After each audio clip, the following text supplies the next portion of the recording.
to be me. Yeah, I picked myself. Well, that's all right. That's enough time we have for the show. Thank you so much for watching. Thank you, of course, Doug. Thank you so much. And until next time, we'll see you. That's good stuff on this. That's a pretty good. Good job, man. Thank you very much. No problem. Electricity in the air tonight. These players are made for moments like this.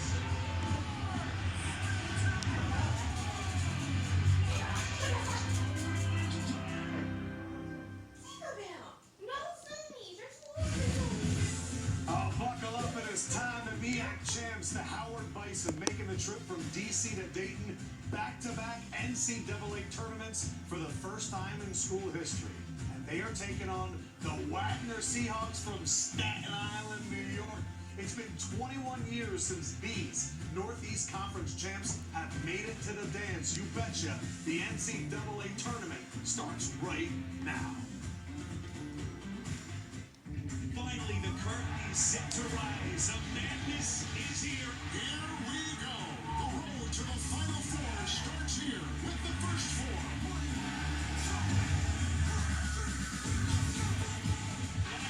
They've got a date in Dayton.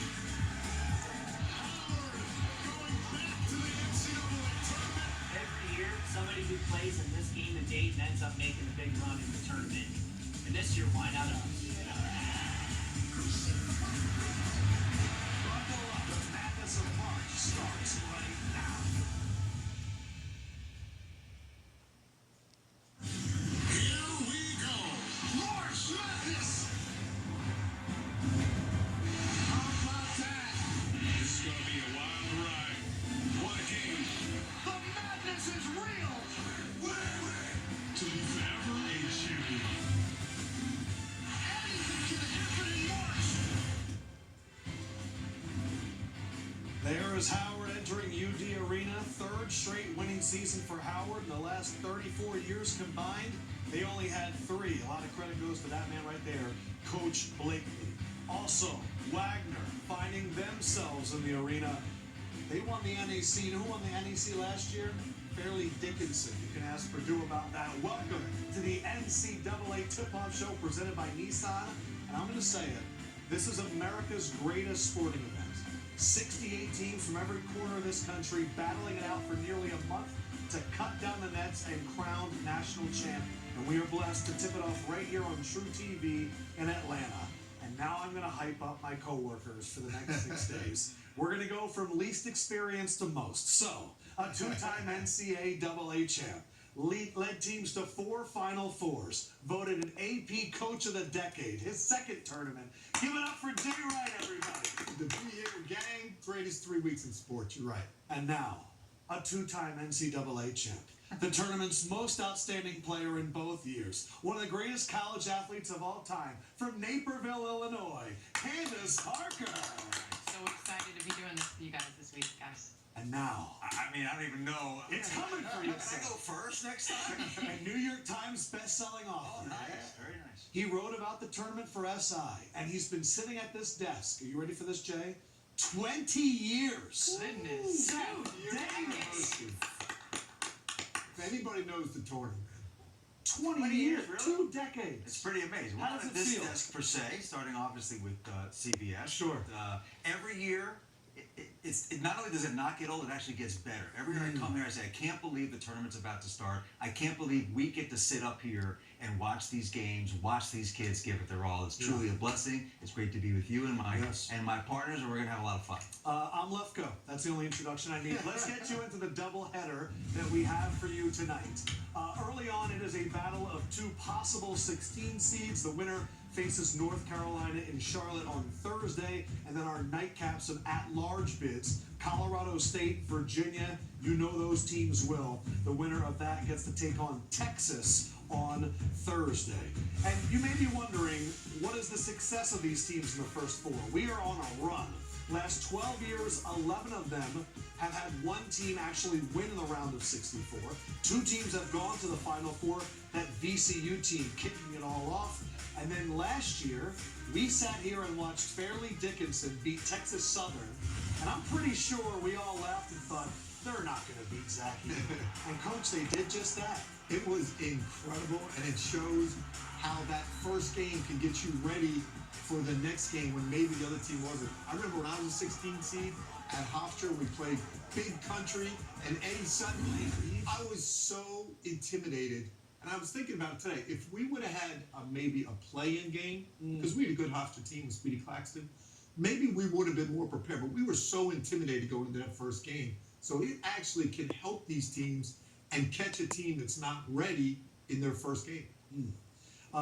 There's only one thing about these two 16 teams that we're going to watch right now, Howard and Wagner. They're both a little bit beaten up. In fact, they're both playing with 7-man rosters, and the coaches talked about that earlier this week. I want to get this out there, to everybody. I mean, I don't know what I'm doing when it comes to 7 players. You don't know what you're supposed to do. Our last live practice, I lost a guy to injury, and that's when I said we can't practice anymore, and that was difficult. But if there was a group to have 7 players with, I'm probably lucky it's these guys. The basketball world would be watching this game here in Dayton, Ohio. This gym symbolizes something about March that kicks off the tournament that is so really cool about basketball. But when you go through the pairings and you see mid-majors that can advance and have a chance to, bust some brackets, that's what this is all about. So you heard from Donald Copeland, the coach of Wagner. They have not had a full contact practice since December 27th. They even brought in a quarterback from the football team just to have enough guys. But I was looking at Coach Blakeney from Howard, and I was looking at his timeline. You guys crossed over at Duke. You got to be proud of this guy, right? Oh, yeah. I mean, I know Kenny. Kenny was, I want to say, 1 year behind me at Duke, and we had some fun, as college kids tend to do. Everybody on Duke's campus like Kenny. It's been interesting watching his progression kind of in and out of basketball from the D.C. area, which I am as well, so we had that in common. Played for one of the greats of all time, and Morgan Wooten at DeMatha.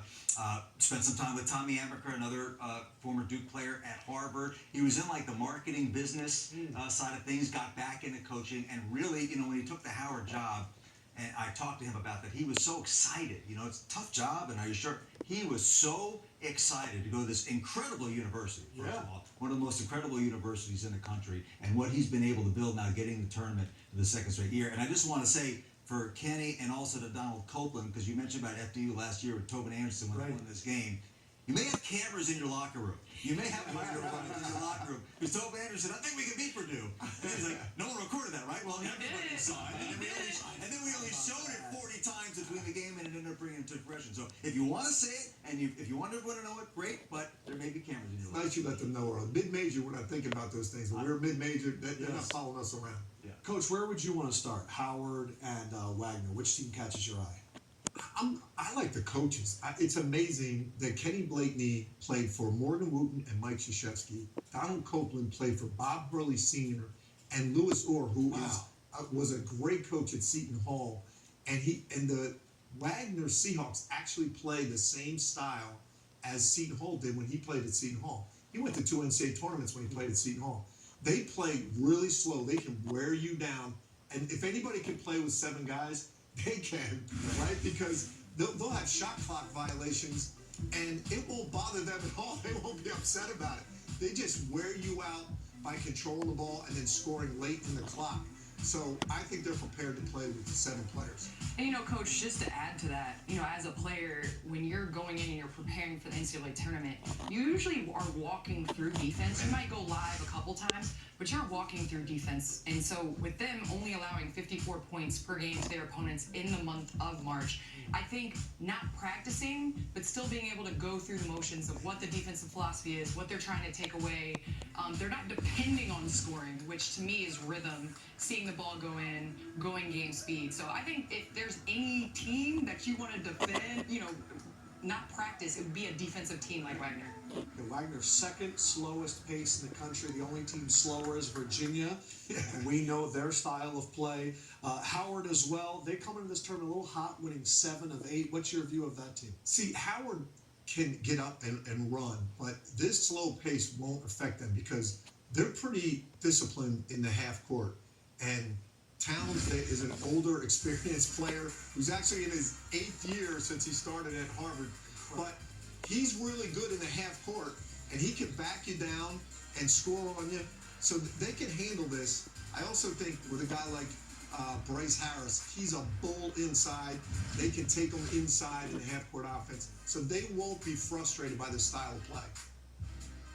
Yeah, I think Howard definitely has to shoot the three well. And the crazy thing about the NCAA tournament is when you walk out on this stage, nerves are tight.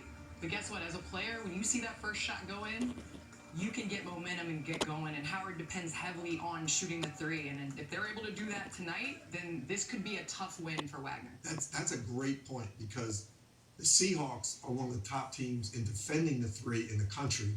And Howard is one of the best. You're absolutely right. That's going to be the key. They're going to have to make some threes. We saw Fairleigh Dickinson hit 11 threes last year in the first four. Yeah, this is going to be a grind. I think both games tonight are going to be pretty low scoring. Because Yes. you mentioned about Virginia. We have the two slowest teams in the whole country playing tonight.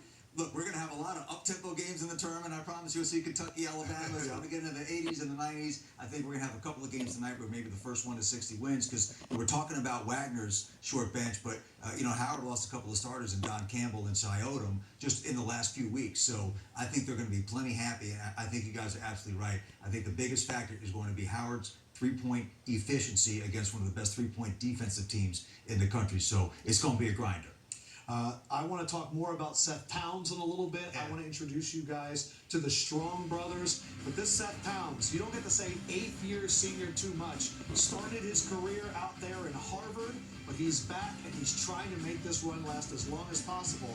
We continue to get ready for March Madness next.